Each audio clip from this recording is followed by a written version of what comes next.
यह पानी ऐसा प्रतीत हो रहा था कि उन पनीले पौधों से भरा हुआ था। क्या ही मनोरम दृश्य था। आकाश नीलिमा लिए हरा था, सागर नारंगी, और सब कुछ सुनहरे प्रकाश से नहाता हुआ जो इस ग्रह पर पता नहीं कहां से आता था पर हर तरफ व्याप्त रहता था। अचानक मेरे साथी बहुत ऊपर हो गए और मैं उनके साथ होता गया। हम जल सतह से करीब 1000 मीटर ऊपर थे और जिस दिशा से आए थे उसी दिशा में तेजी से बढ़ रहे थे। मेरे अनुमान से उत्तर में करीब 300 किलोमीटर प्रति घंटे की गति से।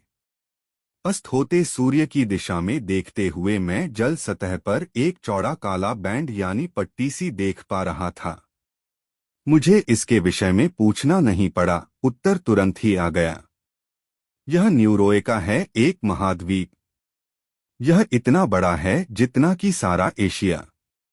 क्या हम यहाँ का भ्रमण करने जा रहे हैं? मैंने पूछा।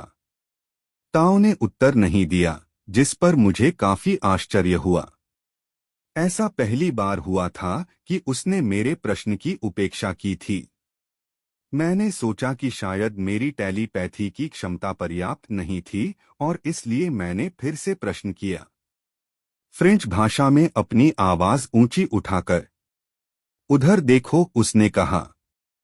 मुड़कर देखने पर मुझे हर रंग के पक्षियों का एक समूह अपने रास्ते पर आता दिखा। उनसे टकराने के डर से मैं कई 100 मीटर नीचे उतर गया।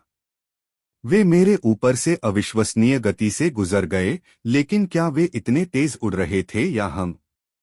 मैंने सोचा कि शायद ये हमारी मिली-जुली गति का परिणाम था कि वे इतनी जल्दी से गायब हो गए, लेकिन उसी समय किसी ने मुझे अत्यंत हतप्रभ कर दिया। अपने ऊपर देखने पर मैंने पाया कि ताओ और अन्य लोगों ने अपनी ऊंचाई नहीं बदली थी। ऐसा कैसे हो गया था कि वे इस पंखधारी रेले से नहीं टकराए? ताओ को देखा तो समझ आ गया कि वह मेरे विचार पढ़ चुकी थी और मेरे मन में विचार आया कि पक्षी सही समय दिखे थे, ठीक उसी क्षण जब मेरे मन में प्रश्न जग था। ताओ से भली भांति परिचित होने के कारण मैं जानता था कि मुझे नजरअंदाज करने के पीछे उसका कोई कारण रहा होगा और मैंने मामले को जाने दिया। मैंने निर्णय लिया कि इसके बजाय मैं बिना पंखों के उड़ने के इस अवसर का पूरा फायदा उठाऊं और मैंने अपने आप को अपने चारों तरफ व्याप्त रंगों की छटा से, जो सूर्य के शनैः शनैः क्षितिज में अस्त होने के साथ सतत परिवर्तित हो रही थीं, मदहोश होने दिया। अनगिनत रंग जो सारे आकाश में व्याप्त थे, एक ऐसा साम्राज्य दिखा रहे थे जिसे मेरी कलम बिल्कुल भी लिपिबद्ध नहीं कर सकती। मैं सोच रहा था कि मैं पहले ही इस ग्रह पर संभव सभी रंगों का साक्षी बन चुका था, पर मैं गलत था।